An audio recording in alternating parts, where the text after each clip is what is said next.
cualquiera sean, lógicamente, luchar sin odios.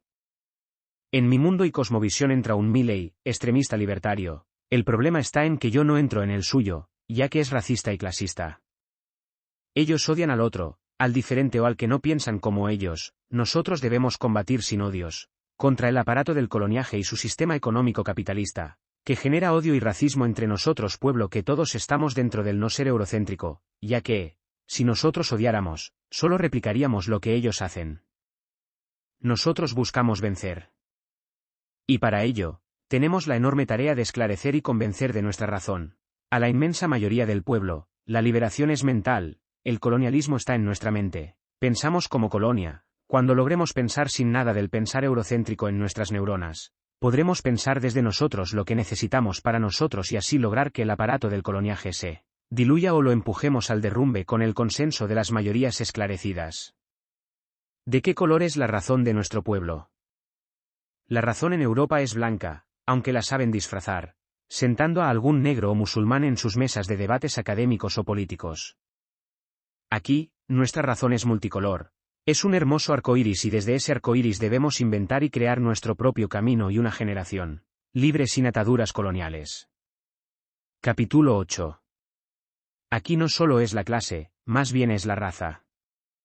Como venimos viendo desde el comienzo, la idea de raza, que vino con Colón en sus carabelas, constituye un sistema de jerarquías de autoridad, basado en la raza, que aún persiste, en el sentido común de nuestro pueblo. La lucha de clases planteada por Marx, aquí no aplican. Primero porque Marx pensó desde su lugar y para transformar su lugar en el norte global donde no tenía estas jerarquías raciales como ordenadoras, que luego los marxistas lo hayan internacionalizado e importado a estas tierras colonizadas. No fue idea de Marx, los bolcheviques pensaron su revolución desde su realidad y fracasaron en todo el mundo donde la exportaron. No se pueden importar revoluciones, como tampoco sistemas de civilización, como lo hicieron los conquistadores en nuestro continente, que solo pudo imponerse hasta hoy, por la fuerza y la cruel colonización del ser, según en mi entender y compartido por muchos pensadores de la patria grande, como el fundador de la filosofía de la liberación el Dr. Enrique Dassel, la profesora mexicana Karina Ochoa o el profesor costarriqueño Ramón Grosfoguel, con quienes compartimos e intercambiamos pensares. El liberalismo, como el marxismo, son pensamientos locales de determinados países, no pertenecen ni se amoldan a nosotros. O no vemos sus fracasos fuera de donde fueron pensados. La reexistencia militante. Nosotros en toda la patria grande debemos luchar por la reexistencia de nuestro continente y de su ser. No se trata de un sistema económico opresor, que denominamos capitalista, colonial y racista. Es algo más profundo. Debemos transitar hacia otra forma de vida, de consumo, de mercados, de estudios. Debemos ir hacia la reexistencia de nuestra propia civilización. Una civilización de vida. Diferente a la cosmovisión impuesta por la civilización occidental y judeocristiana. Una que integre a todas las cosmovisiones en armonía y diálogo continuo. Las originarias sobrevivientes del continente con todas las que existan en él, incluida todo lo mejor de la occidental, en cuanto que siempre le dé la igualdad de derechos y oportunidades a todos los seres humanos sin exclusiones que habiten en nuestro continente, una cosmovisión autóctona del ser nosotros mismos, que recupere la idea de la comunidad y abandone la del individualismo privatista, que fue impuesto aquí primero por los conquistadores y luego consolidado por siglos, por el aparato del coloniaje. Hablo de generar un cambio civilizatorio a partir de la descolonización de las neuronas, que no se resuelve con ganar una elección, sino de formar y educar con una pedagogía de la liberación a toda una generación. La experiencia peronista. Nosotros en Argentina, a diferencia de otros países del continente, tuvimos una primera experiencia de descolonización del poder y el saber, con la irrupción del peronismo como movimiento de liberación en el 1945. El Gral Perón entendía que con el aparato del coloniaje funcionando a todo vapor no podríamos lograr las metas de su movimiento, que son la independencia económica, la soberanía política y la justicia social. Entendía que con un poder y un saber colonizado no podría hacer mucho, por ello cambió la Constitución Nacional en el 49, no reformó la colonial como generalmente hacen los colonizados y por eso el aparato sigue funcionando. Instauró una nueva constitución y leyes que daban derechos a las mujeres y a los y cabecitas negras, los trabajadores. Con este instrumento, él pensaba desarmar el aparato y entonces, también nos dio una doctrina autóctona, pensada desde nosotros, según nosotros y para nosotros, que salió con el aporte del primer Congreso de Filosofía organizado por el propio general Perón, donde recupera la idea originaria de comunidad organizada, así con una nueva Constitución Nacional y leyes, desarmaría de cuajo al aparato del coloniaje, y promueve el justicialismo, como ideal revolucionario, de que la justicia social le debe llegar a todos los argentinos, vivan donde vivan, sean hombres o mujeres, blancos o de color, originarios o gringos, sin diferencias. En Argentina el único intento serio de descolonización lo hizo Perón, quien fue sangrientamente derrocado por un golpe de Estado pensado desde el Pentágono y el poder imperial inglés, que fue el más dañado por el justicialismo. La reexistencia del ideario justicialista sería la reexistencia de una Argentina decolonial, la cual funcionó con éxito durante los años que van del 45 al 55. Fueron 10 años de verdadera decoloniedad tanto en el poder como en el saber. El enemigo del cambio de civilización, los funcionarios y gerentes del poder colonial y del aparato del coloniaje, saben de la peligrosidad para sus intereses, de una doctrina como la justicialista, por eso, se plantearon colonizarla desde adentro, sumando sus hombres y mujeres colonizados a las filas del partido político, que supuestamente debe representar el ideario justicialista, lo cual es como cuando la víbora cambia de piel, de la víbora, queda solo la piel, ya que la víbora está en otra parte, allí donde en este caso esté, debemos estar los que queremos vivir en un país y un continente donde reine el amor y la igualdad, pero listos a morder a quien nos intente recolonizar.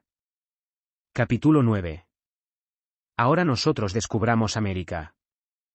Ahora nos toca a nosotros hacer una introspección colectiva, comunitaria y buscar dentro de nosotros los genes culturales, identitarios, espirituales, económicos, que nos son propios de nuestra tierra y que están en nuestro ADN patrio, redescubrir el continente, descubrir a la América que fue encubierta desde 1492, y con sabiduría saber integrar todo lo que nos hace bien y nos sirve del mundo occidental y cristiano para ser nosotros. Me niego a los fundamentalismo, ya sea el de los pseudos indigenismos financiados por sospechosas ONGs y fundaciones, casi todas europeas y norteamericanas, como a los fundamentalistas de cierto nacionalismo hispánico, ya que si es hispánico ya no es nuestro, como no lo es el marxismo de los marxistas, que quieren con un fundamentalismo radical, amoldar aquí el molde eurocéntrico de las izquierdas del norte racias, comportándose como simples falsificadoras de revoluciones lejanas o teóricas, y ni hablar del fundamentalismo capitalista y del libre mercado, que es el más devastador de todos.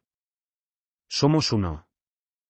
Si logramos ver desde una visión descolonizada, se puede ver que somos un solo pueblo, el pueblo de la patria grande, diverso, rico y hermoso, que sobrevivió al más espantoso colonialismo racias y religioso, extractivista del alma de nuestra tierra. Debemos mirarnos a los ojos y por ellos a nuestras almas y nos reconoceremos como un pueblo, de que somos uno. No dos, ni tres, somos uno. Un solo alma, en un solo cuerpo. Debemos pensar que con la tarea de la descolonización mental, iremos descubriendo América, su economía comunitaria, que viene desde el fondo de nuestros tiempos y que era sabia, donde todos tenían todo y a nadie faltaba algo, donde todo, pensar y acción, estaba en función de la comunidad y su buen vivir, de que el que pescaba o cazaba, más de lo que iría a consumir, no guardaba, ni acaparaba especulativamente, como vemos que hacen hoy los señores dueños de las monopólicas góndolas de los supermercados, sino que se distribuía en la comunidad, partiendo por el hambriento, enfermo o más necesitado de los hermanos de la misma. Una economía multirrecíproca, donde los precios eran justos y nadie quedaba afuera del sistema. Ese espíritu comunitarista indoamericano es la alternativa a los sistemas económicos de los saqueadores globales y a los que piensan la economía en clases sociales cuando aquí es diferente, la cosmovisión desde las comunidades, visión que no tuvieron los europeos pensantes de las izquierdas originarias del norte porque sus realidades eran muy diferentes a las nuestras. Pensemos la conquista al revés. Como un ejercicio descolonizador te propongo pensar que en 1492 no eran ellos los que nos invadieron, sino algunos de nuestros imperios americanos, los que hubiesen llegado a España, donde recién se acomodaban después de 8 siglos de civilización musulmana en el reino de Castilla y León. Y los descubridores americanos se sorprenderían viendo esos sanguinarios rituales humanos que hacían los europeos, quebrando huesos, torturando y colgando luego de apedrearlos a los judíos que eran de allí. Por siglos, por no querer adorar al Dios de ellos, y por las noches quemar vivas a las mujeres que tenían saberes, ¿Cuál hubiese sido la primera impresión que nuestros conquistadores americanos habría tenido de estos seres blancos? Y seguramente de que eran salvajes e incivilizados, donde había gente de su propia raza blanca, sucios y harapientos con hambre en las periferias de sus urbes y comunidades. Tal vez por la resistencia de los blancos a la llegada de los americanos habría sido violenta, aunque los conquistadores incas, mayas o guaraníes no creo que hubiesen sido conquistadores como razonamos los colonizados. Posiblemente hubiesen querido dialogar de civilización con civilización, intercambiando saberes, pero, ¿cómo hubiese sido el sistema económico? Sin dudarlo lo digo, no capitalista mercantilista, ya que en América no existía tal cosa. Habría sido un sistema seguramente comunitarista y multirecíproco. Y la agricultura, seguro agroecológica, ya que este conquistador americano era biocéntrico, y la lengua, seguirían las originarias indoeuropeas, como lo eran en las Américas. Cada pueblo-nación con la suya, ¿y la religión? De igual manera, seguramente de respeto mutuo, ahora pensemos en todo el mundo, en el planeta y qué resultados diferentes hubiese resultado de darse esta conquista al revés.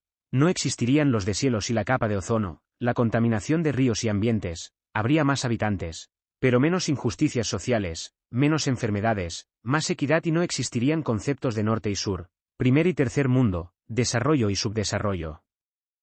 Nada, creo yo, hubiese sido peor que lo que le sucedió al mundo después y a partir de la conquista de 1492 y con ella el surgimiento del sistema capitalista. Capítulo 9. La descolonización es de vida o muerte. Pero con las declaraciones de independencia no desapareció el colonialismo, no desapareció el mal, porque persistimos en mantener el sistema de jerarquías raciales, el cual se mantuvo intacto. Es por eso que con la independencia nos sacamos de encima solo a los conquistadores, pero dejamos intacto su sistema civilizatorio. Artigas lo entendió, fue derrotado como Perón. Entonces si no pensamos una lucha antisistema para terminar de raíz con el colonialismo mental, que mantiene a las jerarquías raciales y clasistas sistémicas, no hay solución. Solo replicaremos lo que los colonialistas hicieron con distinta bandera y lo peor, con la nuestra la celeste y blanca. El enemigo y el amigo.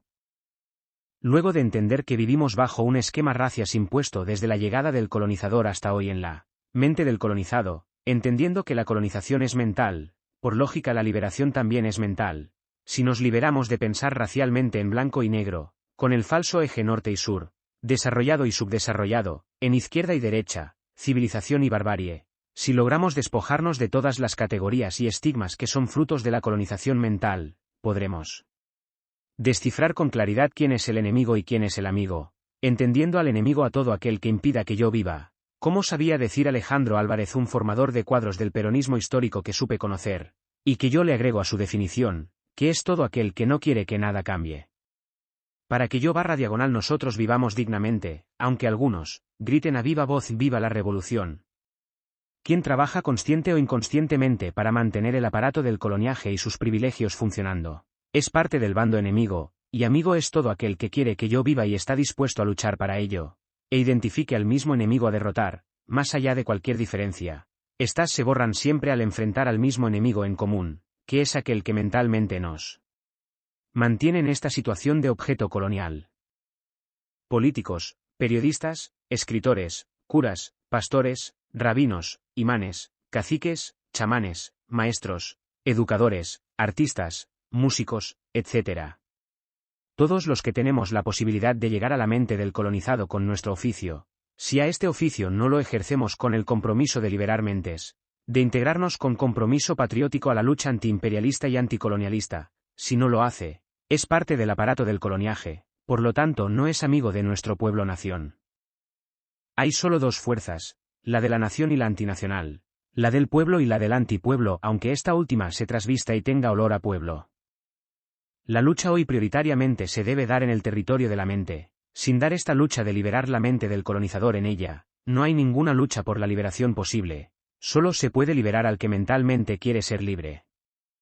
Si el colonizado ni sabe que lo es, no será nunca un ser humano libre, es más, es un sujeto cuasi psiquiátrico, ya que está alienado programado como supe explicarlo en mi anterior libro El Plan Cóndor Mediático, tiene enajenado su pensar y sentir, cree que vive en un mundo que solo existe en su mente. Se cree blanco cuando su piel no lo es, se cree rico materialmente aunque viva en un precario asentamiento, y así vive, piensa, Siente y vota como un rico, pero es un pobre, conducido e inducido a control remoto desde el aparato del coloniaje, que hoy tiene sus algoritmos informándole todo lo que el colonizado aspira y quiere, y así también detecta y prende las sirenas cuando alguno comienza a desazonzarse, a despertar y a descolonizar su mente, y rápidamente los junta en guetos virtuales en las redes sociales y allí los observa como en un gran hermano colonial. Darse cuenta de que uno es un colonizado mental es la primera batalla en la guerra por la descolonialidad nacional. Darse cuenta es un acto liberador. Descubrir cada uno de nosotros en el ámbito donde vivamos y trabajemos cómo opera el aparato del coloniaje, en nosotros y nuestro entorno, es dar la lucha por la descolonización. Allí donde estemos lo debemos dejar al descubierto de cómo opera el aparato para desorientar y confundir al colonizado. Por ejemplo, una estrategia que tiene para confundir, es la de dar prestigiosos premios, que van de premiar al mejor periodista del año, que es aquel que supo fabricar el mejor montaje u operativo mediático contra algún gobierno popular, al cantante o actor que mejor supo distraer a la mayor cantidad de pueblo durante el mayor tiempo posible, para que éste se pensara libre aunque sea un rehén del aparato, al parlamentario que más legisló leyes en beneficios de intereses extranjeros, en la Feria del Libro, a quien haya usado su oficio para escribir el libro más vendido, que ayudó a consolidar el colonialismo mental, o al simple trabajador colonizado, que después de 50 años de excelentes servicios fiel a la empresa, es premiado como el trabajador ejemplar todo el año en la misma empresa, que también es ejemplar, porque en esos 50 años le pagó regularmente el sueldo como fijaba la ley que fue hecha por la patronal y legislada por el parlamentario premiado, para explotar al trabajador colonizado, bajo la fachada de estar dentro de la ley.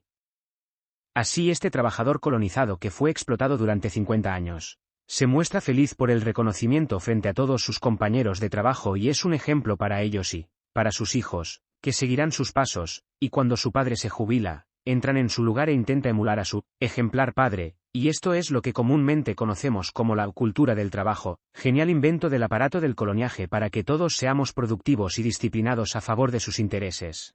Cultura de trabajo muy predicada por los ricos herederos que jamás trabajaron, ni se levantaron temprano para ganarse el pan para su familia y que ocupan la cúspide de la jerarquía racias. /social, lógicamente la cultura del trabajo es solo potestad de los negritos que gracias a nosotros tienen trabajo, ¿se entiende?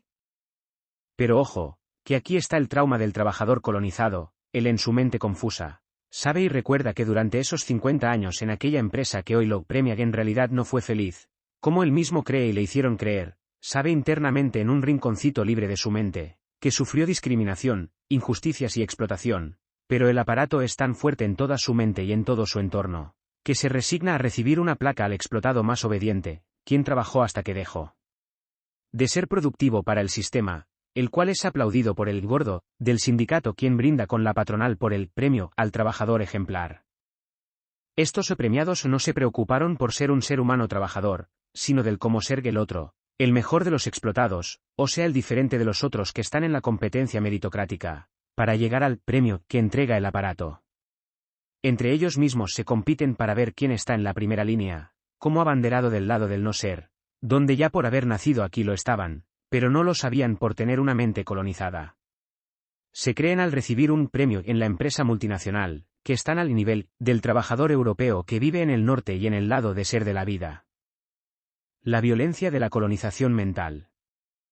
La violencia que se acumula dentro de las fronteras del no ser, fruto de faltas de oportunidades, desigualdades, discriminaciones y explotación que sufre el colonizado mental, se descomprime agarrándose con el de al lado, que es su par, con aquel que también habita su mundo del no ser, con su propia familia, con su mujer, ya que es más fácil culpar y luchar con el de al lado, que con los de arriba, que enfrenta en soledad, fruto de su individualismo privatista, que al que realmente ejerce minuto a minuto violencia sobre él. Así este violento colonizado intenta convencerse que el colonialismo y la opresión del aparato no existen, ingresando al sistema de autodestrucción colectiva, que el aparato tiene como válvula reguladora, para que esta violencia y conflictividad, que ellos perfectamente entienden que existe, no les llegue y se contenga abajo del nivel jerárquico establecido por el aparato, que así logra que el trabajador confunda quién es su amigo y quién su enemigo. Así también, los periodistas, legisladores y obreros que se dicen argentinos, cuando solo lo son, por su radicación geográfica y por haber nacido aquí, pero como sus neuronas son eurocéntricas, todo lo que producen sirve para sostener a la colonia ocupante de su mente, que se convierte en lo que mal llaman la mentalidad argentina o argento despreciativamente. No soy psiquiatra, pero mi querida gente, cuando veo manifestaciones en Cava de miles de colonizados protestando con una furia inusitada porque no pueden viajar de vacaciones a Miami, o identificarse con carteles que dicen todos somos el campo, defendiendo a gritos histéricos los intereses de las agroexportadoras, cuando ni una maceta con soja tienen en su balcón, esa violencia no es patológica, doctor psiquiatra. Allí vemos ejemplos de una enfermedad mental endémica, como fruto de siglos de colonización mental.